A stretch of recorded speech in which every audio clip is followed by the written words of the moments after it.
Shalom, salam sejahtera untuk kita semuanya.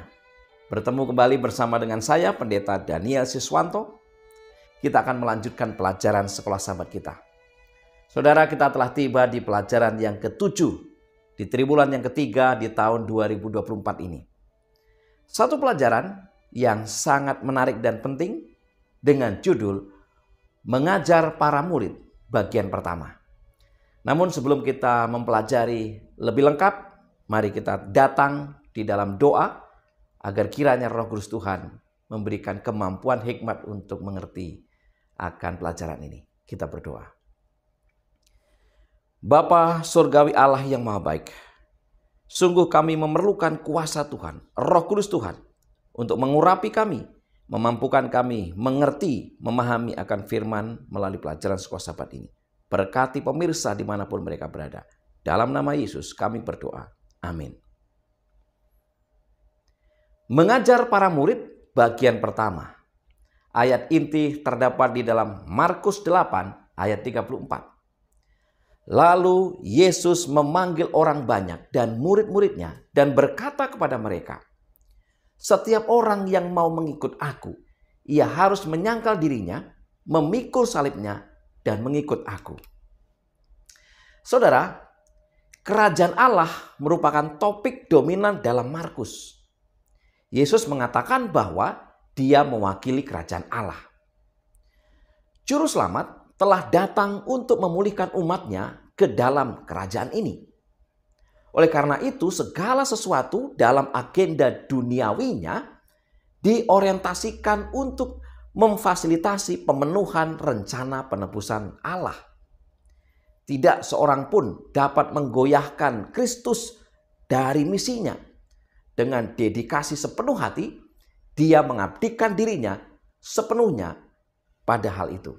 Bagaimana kisah selengkapnya dari pelajaran sekolah sahabat kita? Pelajaran hari Minggu dengan judul Melihat dengan Jelas. Dalam pelayanannya, Yesus telah menyembuhkan mata beberapa orang buta. Namun, kisah dalam Markus 8 ayat 22 sampai dengan 26 adalah satu-satunya mujizat Yesus yang unik karena memerlukan 2 kali tindakan agar menghasilkan pemulihan yang sempurna. 2 kali tindakan Yesus ini lebih merupakan sebuah perumpamaan yang dilakoni, mengilustrasikan bagaimana wawasan spiritual terkadang membutuhkan waktu agar terungkap. Pemulihan penglihatan menjadi sebuah metafora bagi pemuritan yang berwawasan luas. Dalam peristiwa yang lain, Markus 8 ayat 27 sampai dengan 30, sementara dalam perjalanan Yesus bertanya kepada murid-muridnya tentang siapa dirinya, masing-masing memberi jawaban yang berbeda. Ada 3 karakteristik yang menegaskan pertanyaan Yesus dan jawaban murid-muridnya. Yang pertama, Yesus menanyakan murid-muridnya tentang identitasnya, sesuatu yang dia belum pernah lakukan sebelumnya. Yang kedua, Petrus adalah orang pertama yang menyatakan bahwa Yesus adalah Mesias. Yang ketiga, segera setelah pewahyuan tentang siapa Yesus itu, dia mulai menjelaskan kemana dia akan pergi, yaitu ke salib. Saudara, mengapa Yesus menyuruh murid-muridnya untuk tidak memberitahu siapapun bahwa dia adalah Mesias? Karena pada zaman Yesus, Mesias mempunyai nuansa politis penggulingan pemerintahan Romawi. Yesus tidak datang untuk menjadi Mesias yang seperti itu. Jadi, panggilannya adalah untuk berdiam diri mengenai identitasnya. Di pelajaran hari Senin dengan judul Harga Pemuritan. Ketika Yesus pertama kali memanggil para murid, dia berkata bahwa dia akan menjadikan mereka penjala manusia. Markus 1 ayat 17. Tidak ada pemberitahuan mengenai akan adanya masalah Namun sekarang setelah mereka benar-benar mengetahui siapa dia mengungkapkan kepada mereka tujuan misinya bahwa adalah perlu baginya untuk mengalami banyak penderitaan, ditolak dan dibunuh, serta kemudian bangkit kembali setelah 3 hari. Petrus merespon penjelasan Yesus dalam Markus 8 ayat 32 sampai dengan 33. Hal ini dikatakannya dengan terus terang. Tetapi Petrus menarik Yesus ke samping dan menegur dia. Maka berpalinglah Yesus dan sambil memandang murid-muridnya, ia memarahi Petrus katanya, "Enyahlah iblis, sebab engkau bukan memikirkan apa yang dipikirkan Allah, melainkan apa yang dipikirkan manusia." Dalam Pena Inspirasi, Ellen G. White, Alfa dan Omega jilid 6 halaman 24 dijelaskan. Perkataan Petrus tidaklah sedemikian rupa sehingga dapat menjadi suatu pertolongan dan penghiburan kepada Yesus dalam ujian besar yang dihadapinya. Hal itu tidak sesuai, baik dengan tujuan rahmat Allah terhadap dunia yang hilang, maupun dengan pelajaran pengorbanan diri yang hendak diajarkan Yesus oleh teladannya sendiri. Saudara, penyalipan adalah metode eksekusi yang paling kejam, memalukan, dan mengintimidasi yang dimiliki orang Romawi. Semua orang ingin menghindari salib. Jadi, mengapa ada orang yang mau memikul salib sebagai simbol pengabdian mereka kepada Yesus? Dalam paradoks iman Kristen dinyatakan, kehilangan nyawa adalah cara untuk menemukannya. Sebaliknya, memperoleh seluruh dunia tetapi kehilangan kehidupan kekal adalah hal yang tidak masuk akal. Saudara-saudara yang dikasihi Tuhan, para pengikut Yesus dipanggil untuk memiliki tujuan yang sama dengan yang Yesus memiliki, untuk memikul salib dan mengikuti Dia. Di pelajaran hari Selasa dengan judul Gunung dan Orang Banyak. Peristiwa Yesus dimuliakan di atas gunung yang disaksikan oleh Petrus, Yohanes, dan Yakobus, Markus 9 ayat 2 sampai dengan 8, nampaknya menggenapi apa yang Yesus katakan dalam Markus 9 ayat 1. Aku berkata kepadamu, sesungguhnya di antara orang yang hadir di sini ada yang tidak akan mati sebelum mereka melihat bahwa kerajaan Allah telah datang dengan kuasa. Saat murid-murid melihat Yesus disalibkan, sebenarnya mereka juga sedang melihat bagaimana Yesus dimuliakan. Yesus yang adalah pengharapan dunia. Lukas mencatat bahwa Musa dan Elia datang dan berbicara dengan Yesus. Mereka berbicara tentang kepergian Yesus yang akan diselesaikannya di Yerusalem. Lukas 9 ayat 30 sampai dengan 31. Diskusi berikut adalah pertanyaan tentang kedatangan Nabi Elia.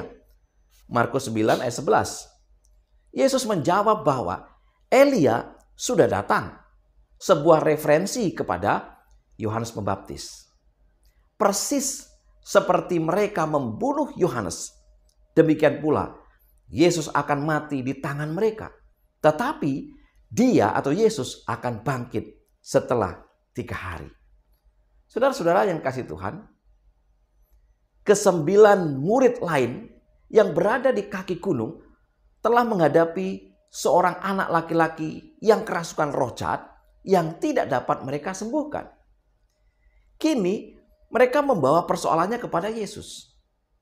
Rincian penjelasan tentang anak yang kerasukan roh jahat itu menunjukkan beratnya beban sang ayah. Namun, dalam kalimat permohonan sang ayah terdapat ekspresi keraguan. Dikatakan begini, jika engkau dapat berbuat sesuatu. Tanggapan Yesus, apa yang engkau maksud dengan jika engkau sanggup? Markus 9 ayat 23. Kalimat Yesus seperti kilatan petir dari langit. Sang ayah melihat bahwa bukan hanya anaknya saja yang punya masalah.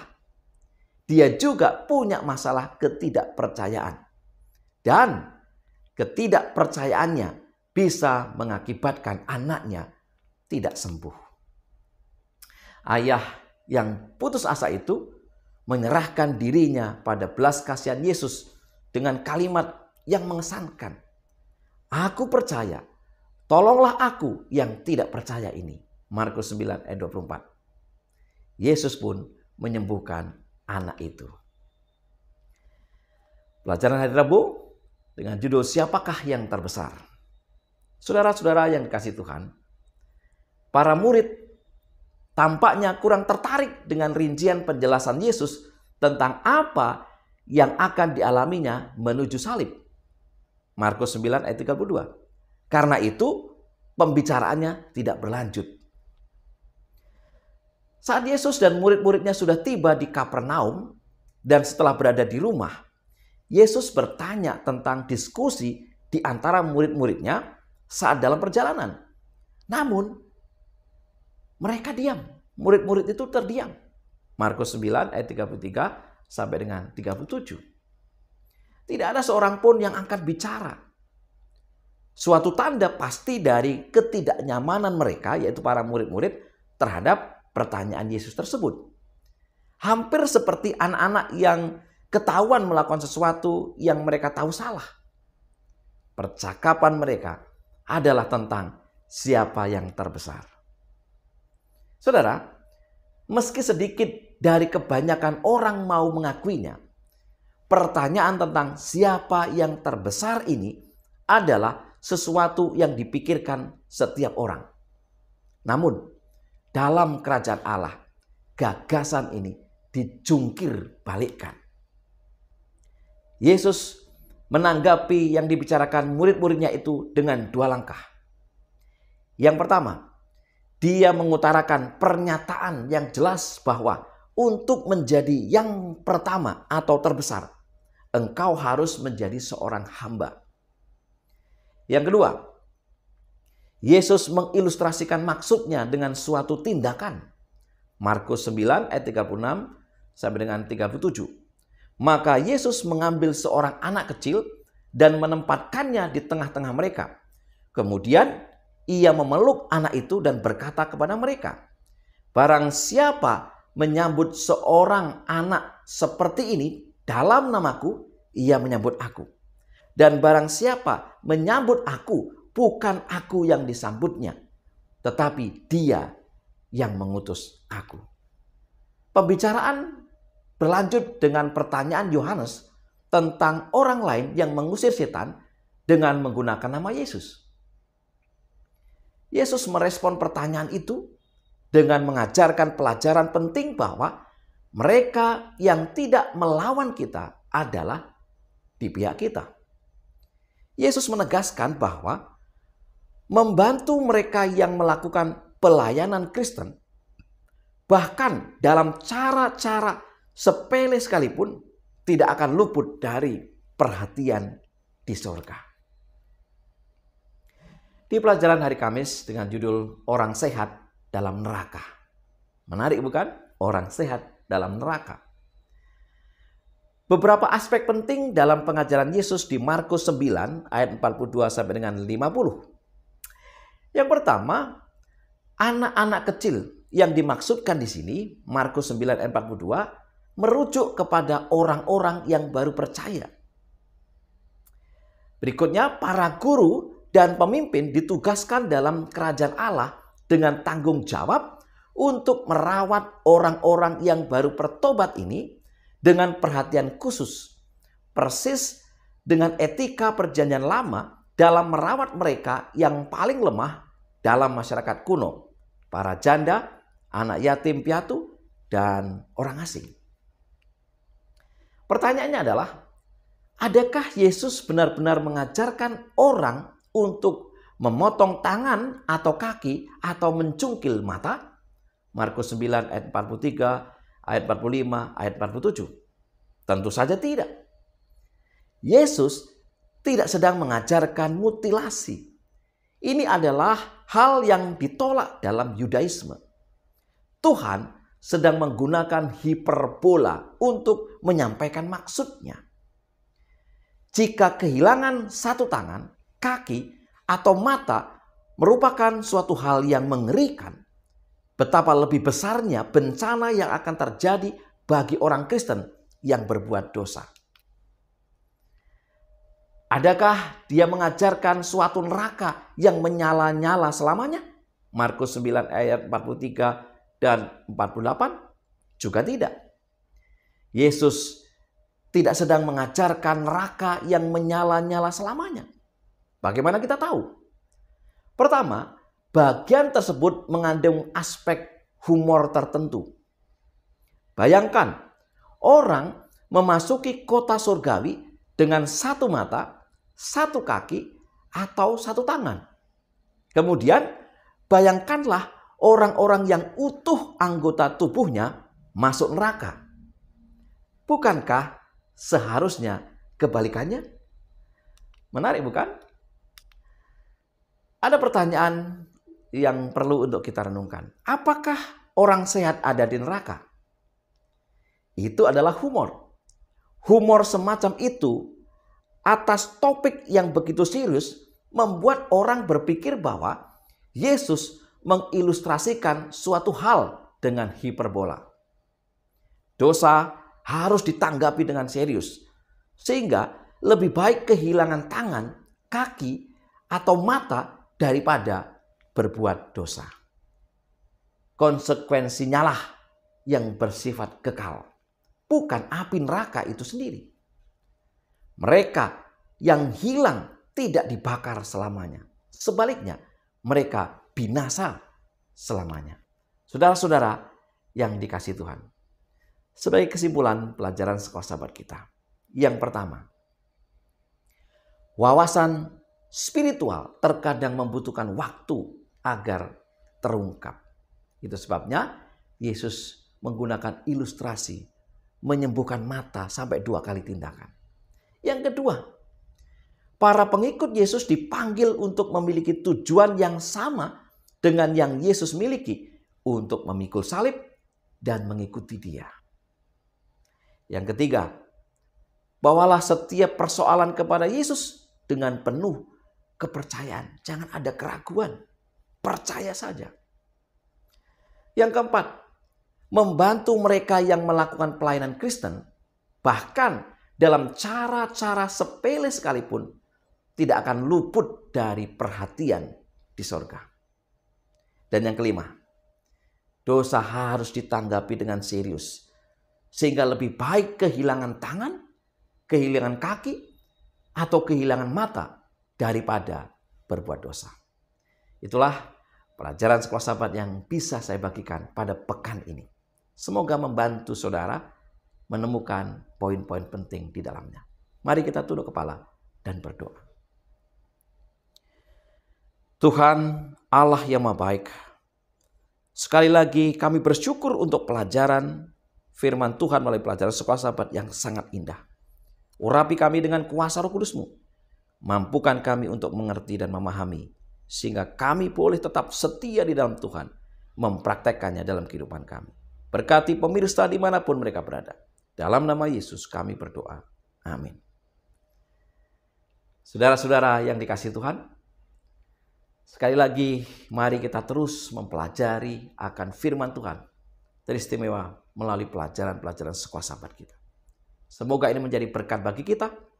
Selamat belajar, selamat sahabat, dan Tuhan memberkati kita.